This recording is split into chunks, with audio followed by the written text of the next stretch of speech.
So what are you gonna do? You're gonna scale and you're gonna get more, or you're gonna scale back and take your fruits.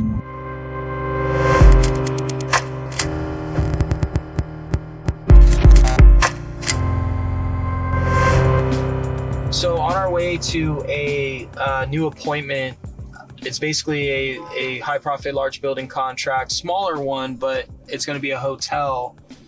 And the funny story is I actually tried to get this project because I was working on a project right across the street.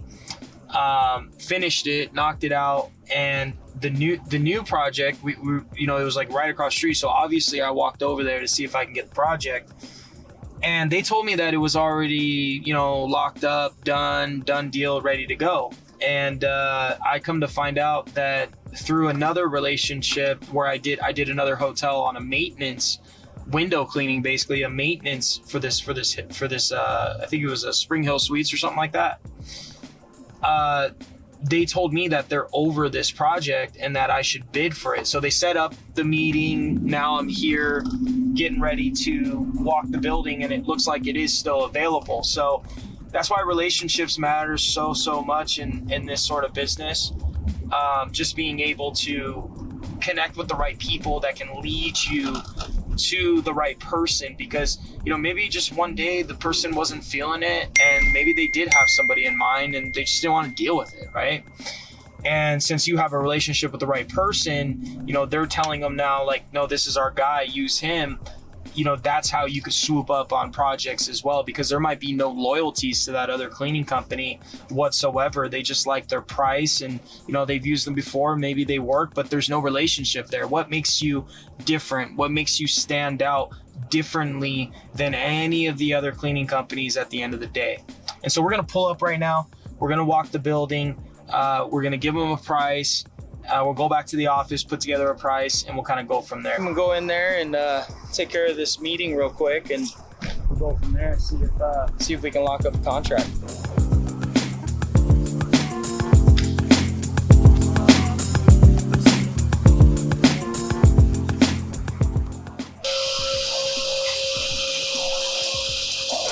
How are you going to get a lift really back? So that's going to be a pain in the ass. That's actually the project we just finished not that long ago. They're so simple. I mean, especially if they put carpet in it. I mean, there's really not much to clean, right? All you gotta do is freaking vacuum the carpet, clean this big window. These are some pretty big windows. Looks like they kind of scraped it or took off the protective skin on the way out, which we'll probably just clean it with our water fed poles from the ground. But all you gotta do is clean this ledge, clean the carpet, and then clean the bathrooms. I think honestly the hardest part of this whole thing is cleaning that shower pan. For all you new construction cleanup people out there, I think a hotel is the easiest thing to do, easiest. So if you wanna get started with a bigger project, hotel's where it's at. It's gonna be the easiest thing for you to do. Literally just knock out one at a time. They're all the same size. They're all the same thing. I mean, when you put the bed in here, and then you put, honestly, I think they made these units too big, to be honest with you. Over there, the job we just did across the street, that's about 180 units, but the unit sizes are probably up to right here. So this is about how big the unit is. It's to right here. And then you got the bathroom. You don't have a closet. Like, what is that? It's a freaking closet. Honestly, I think these are built for a different purpose. I think they're built for long stays. So they're thinking they're gonna get people that are gonna wanna stay here for like a month, Over there, it's like overnight. The thing is that with that though, is with all this extra space, you could have built 2 units.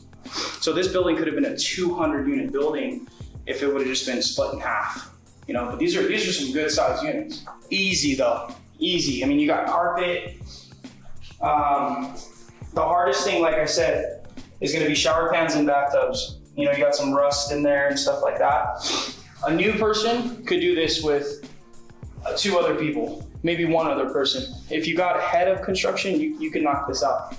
It just depends on their deadline. They're trying to do this thing quick. So looks like they want to get this done in like a month and a half for the cleaner to come in here. So, you know, you might need a few more guys, but you're talking a month and a half worth of work. You come in here, just knock it out. You don't need any crazy equipment.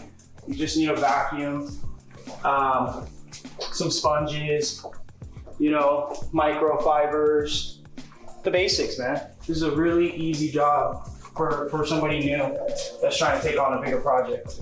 You know, the exterior windows might be a little bit more of a challenge. Or if you have experience, then you could drop off the roof. I mean, this is only 4 or 5 stories, so you can clean the windows. But if you got a water fed pole that goes 40, 50 feet, you do it from the ground. Easy, easy, easy. You know, normally we don't get the luxury of walking the building when it's done. You actually have to, you know, bid on the project with just the blueprints. So the fact that this is already here, it's standing, it makes it a little bit easier for you to price out the job, you know? You get to see where the problems are, and honestly, I don't see any problems here. You got running water. I've done jobs where you don't even have running water, you know? You have to literally scoop water out of the toilet to have it for your spray bottles and rinsing. You don't give a price when you're out here in the field, okay? You actually walk the building. If you even get the chance to walk the building, like I said, most of the time, you're bidding off of blueprints. Go back to your office, your home office, and put together a proposal on bid documents, okay? Don't send them some email that says, oh, I'm gonna do it for 30 grand and just text, okay? Have some sort of bid document. If you have an Apple computer, go to Pages. There's a software that you have called Pages. Open up the invoice document and repurpose it as the bid document. That's the easiest way for you to have a bid document. Put the project manager's name in there, put the address, put the site of it, put the amount of units, you know, break it down. If they want 2 cleanings, put one price for the rough clean, put another price for the final clean. And you have some storage rooms. I think these are like the ice machine rooms that they're gonna have. So you'll be cleaning these as well, the ice machine rooms. So we got about 20, it's 5 floors, 20, 40, 60, 80, 100. Yeah, so it's about 100 units. Look at, they left some of the plastics on the window. You know what that's like in the present, man? It's like scary. Yeah, no, those bikes you can make them back for free. Yeah, everything looks good. Amenities wise, there's just a gym, office, and a kitchen. It's a prep kitchen. Prep kitchen. Right? Okay. And then you saw the 2 public bathrooms. I saw that, yeah. Yeah, you saw everything else. The gymnasium, an employee break room, the back offices. No, it's not fun. You know, like we have the car chases here in Cali? Yeah. In New York, I'm sure you know, it's the window washers. It draws people in like car chases here. Yeah, yeah. And then when they start losing the screen or they start swinging, Yeah. people lose their TV watching. Oh, yeah. Definitely. It's scary for them. Honestly, that's why I started doing it, is because I was too scared to fucking drop off the roots. I didn't want to do it. I did a rope access course and everything. Like, I got the guys all certified and everything. We did it. And I was like, dude, this is too fucking dangerous, man. Like, we need to figure out how to do this shit, you know, from the ground. You know? Exactly. And we did. We figured it out. We were able to do it up to 14 stories if we use a lift. Oh. So we use a lift and the water fed pole combined it, and we can do 9 stories with no lift or 14 with the lift. That's killer, dude. It's crazy. Good for you, man. Yeah. I'm right there with you. I'm afraid of this, but stick a dirt bike under me. I don't mind sailing. Yeah, well, you trust it. You trust it. And it's me. You gotta trust the equipment. We're relying on other people to secure. Exactly. Exactly, bro. That's what it is. All Okay, right, man. you guys, stay safe. All right, brother. Building relationships, man. I mean, any way you can, you know, you gotta figure it out. You know, for me, I recognize he had a Fox mask, and that means that he rides dirt bikes. So I'm gonna talk to him, man. I'm gonna see. Honestly, this is probably his truck right here. Maybe, I don't know. But, you know, it's something you can bond over if you have any similarities. Scaling your company. And what tends to happen when you're scaling is you can get really frustrated with yourself, your company, with your circumstances, because, you know, in this business, in this game of scaling, especially if you're not taking loans or credit, I don't do any of that. you're having to be the bank. So you're taking your profits and you're throwing it back into the business so then you can scale. And what we were talking about is if you want to start one of these high profit building contracts, that's fine. You know, you can start one, you know, you can front up the money for the few people, for the people and the equipment. And then you can pay yourself back like almost immediately, because you'll get that first check, pay your guys, and then pay yourself. By month 2, you're already making money. But what happens is when you're scaling, like right now, we're getting ready to run 7, 8 projects all at once, is I couldn't take on all 7, 8 of those projects at once if I wanted to, because the financials of it is just too overwhelming. Like, you would have to hire on such a big crew and so much equipment just to launch it all at once that it's just not really possible. And so what we do, and we're very fortunate, is our projects are starting like month 1, and then next project's at month 2, next project's at month 3, next project's at month 5. And so it's giving us the opportunity to scale into it the way we want to scale into it. The frustrating part is, though, is you might wait 4 to 6 months, maybe 8 months, all year for you to get your payday, because what you're doing is you're taking from project 1, you're taking the profits and you're financing project 2. And then you're financing project 3. See, I did that last year to where we were running about this year we were running like 4 projects at once. And I finally got to my payday. Which is now. And the frustrating part is you have a choice. You can take your payday and be like, fuck yeah, I got paid, you know, everything worked out, you know, I finished those projects, crushed it. Scale back your team a little bit and go back to being small and enjoy life a little bit.